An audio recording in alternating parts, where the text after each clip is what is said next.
movie begins with some US Navy SEALs emerging, murdering some insurgents. They hunt for someone, as they travel through the ruins of that building and the streets of Aleppo. When they clear the building, Agent Ritter appears, and instructs them to liberate a CIA hostage held by Syrian government troops. After receiving some brief information from that agent, team leader John Kelly relocates his team to a different part of town. They launch an attack on a suspected building, and liberate the captives. When they finish the mission, John Kelly searches the pockets of a dead Syrian soldier, and discovers via his phone data that he was an ex-Russian army soldier. Agent Ritter requests that he abandon this matter, and move as soon as possible. A Russian unit shoots an RPG at them as they were leaving.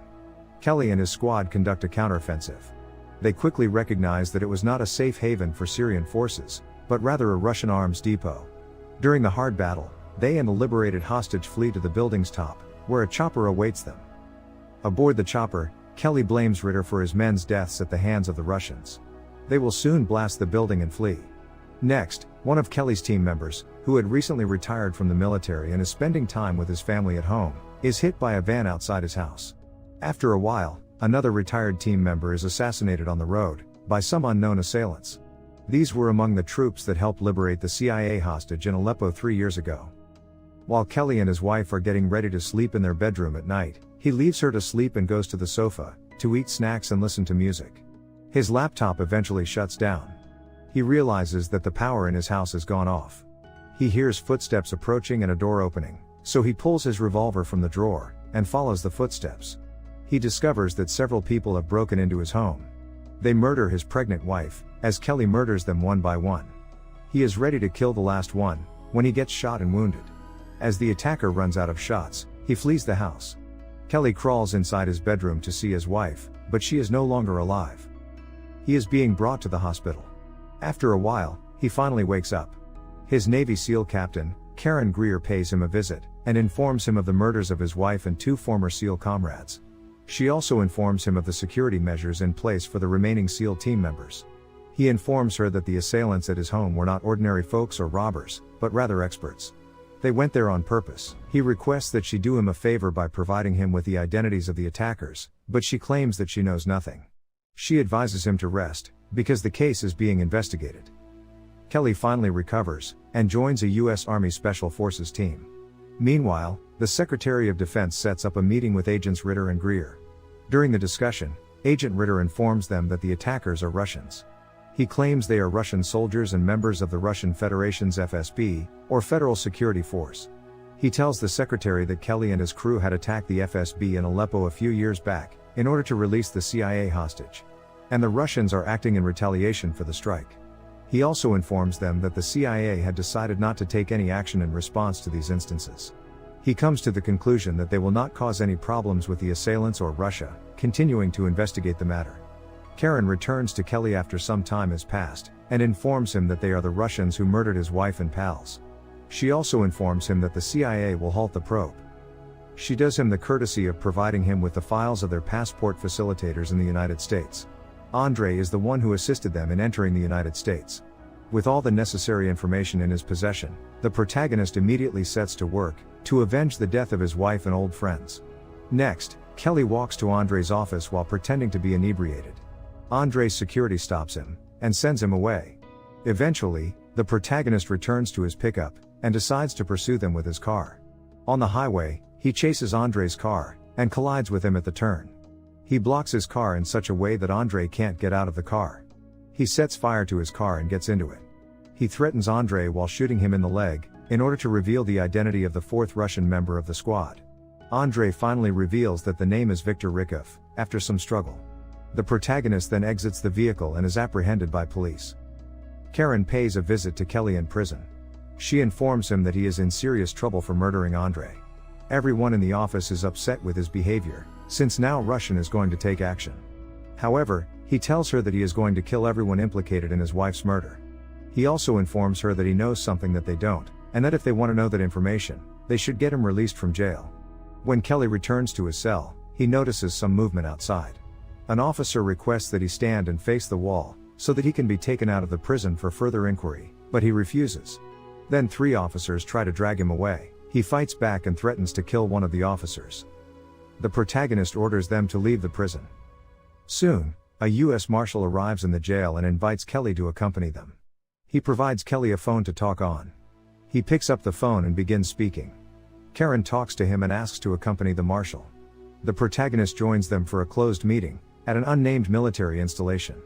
He is requested to tell them the secret information he has, so he reveals the name Victor Rikov.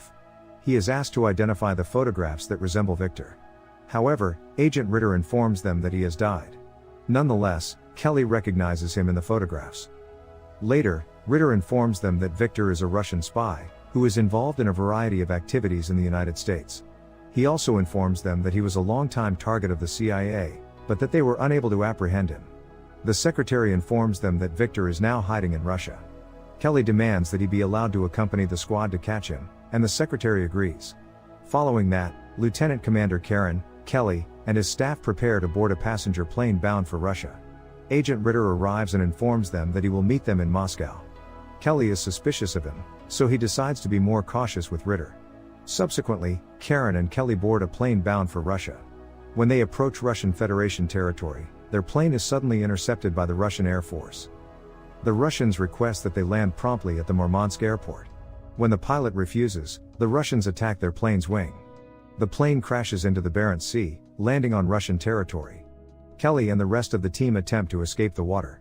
They shelter in a Russian safe house, surviving aboard a boat. After some time, they travel to Murmansk to another safe house, where Ritter is plotting something with 2 Russians and money on the table. Kelly accuses Ritter of treachery, and forces him to reveal his true motives. Ritter tells him that he arrived after the plane assault, when they assumed they were dead, and that he has come to finish the mission of apprehending Victor. He also informs him that he hired those 2 Russians to guide them to Victor. Kelly is about to shoot while choking him. Karen arrives and begs him not to lose his cool. The protagonist manages to control his emotions, and eventually spares Ritter's life. Agent Ritter then leads them to Victor's flat. Kelly arrives to discover Victor's bodyguards already dead. He notices Victor, who is dressed in a suicide jacket, waiting for them. Victor greets Kelly, and informs that he knew that the protagonist and his men were on their way to Russia to kill him. Victor assures him that he was not the one who planned to kill Kelly and his pregnant wife. Kelly keeps listening, and Victor claims that he and Kelly are in the same boat, and that someone led them here to murder themselves. Kelly then asks him to listen to him, but he pushes the button and blows himself up.